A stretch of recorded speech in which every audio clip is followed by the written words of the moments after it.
పవన్ కళ్యాణ్ 2024 ఎన్నికల సమయంలో ఒక రాజకీయ సంచలనం.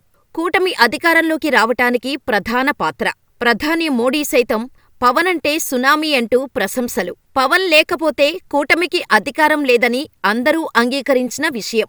జనసేన పోటీ చేసిన అన్ని స్థానాల్లో విజయం. ఎన్నికల సమయంలో ప్రతి హామీ అమలు. అందరి భద్రతకు తనదే బాధ్యత అంటూ ప్రచారం. నమ్మిన ప్రజానీకం. పట్టం కట్టిన తర్వాత ఏం జరిగింది? ఏడాది కాలంలో పవన్ ఏం సాధించారు? ఏ మేర సక్సెస్ అయ్యారు? పవన్ త్యాగరాజుగా మిగిలిపోయారా? వరుస తప్పిదాలతో నష్టపోతున్నారా? అసలు ఏడాది కాలంలో పవన్ సాధించిందేంటి అనేది ఒక్కసారి విశదంగా పరిశీలిస్తే 2024 ఎన్నికల ముందు పవన్ ఏం చెప్పినా సంచలనమే.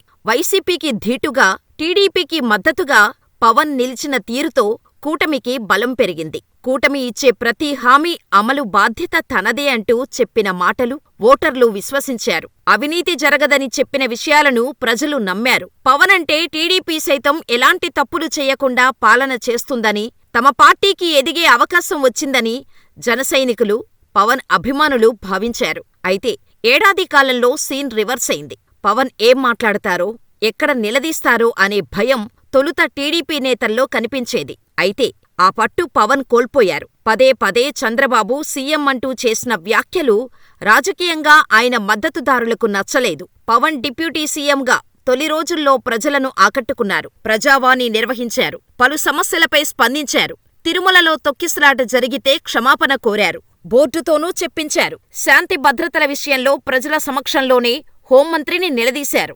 ఆ తర్వాత క్రమేణా పవన్ పట్టు కోల్పోయారు. చంద్రబాబు ఏ నిర్ణయం తీసుకున్నా టీడీపీ కంటే ఎక్కువగా మద్దతుగా నిలుస్తున్నారు. తన పార్టీ కంటే చంద్రబాబు, లోకేష్ భవిష్యత్తు కోసమే పవన్ ఆసక్తి చూపుతున్నారనే విశ్లేషణలు ఉన్నాయి. పిఠాపురంలో దళితుల బహిష్కరణ వంటి అంశాలు, వరుసగా పలు ప్రాంతాల్లో జరుగుతున్న ఘటనల విషయంలో పవన్ మౌనంగా ఉండటం ఆయన్ను అభిమానించిన వారికి నచ్చటం లేదు. పవన్ మాత్రం మౌనం వీడటం లేదు. పవన్ ప్రస్తుత శైలి జగన్కు వరంగా మారుతోంది. కూటమిలో బీజేపీ సైతం భాగస్వామ్య పార్టీగా ఉంది.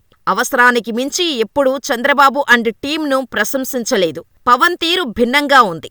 ఏడాది కాలంలో పార్టీ బలోపేతం కోసం ఒక్క సమావేశం నిర్వహించలేదు. నామినేటెడ్ పదవుల్లోనూ పార్టీ కోసం పనిచేసిన వారికి న్యాయం జరగటం లేదని చెబుతున్నారు. అటు లోకేష్ ప్రభుత్వంలో బలం పెంచుకుంటున్నారు. డిప్యూటీ సీఎంగా ఉన్న పవన్ కంటే మంత్రిగా ఉన్న లోకేష్కే ప్రాధాన్యత పెరుగుతోంది. లోకేష్ కోసం పవన్ త్యాగాలు చేస్తున్నారనే వాదన కూటమి నేతల్లోనే వినిపిస్తోంది. వైసీపీ నేతలపైన వరుస కేసుల విషయంలో ఇప్పటివరకు పవన్ స్పందించలేదు.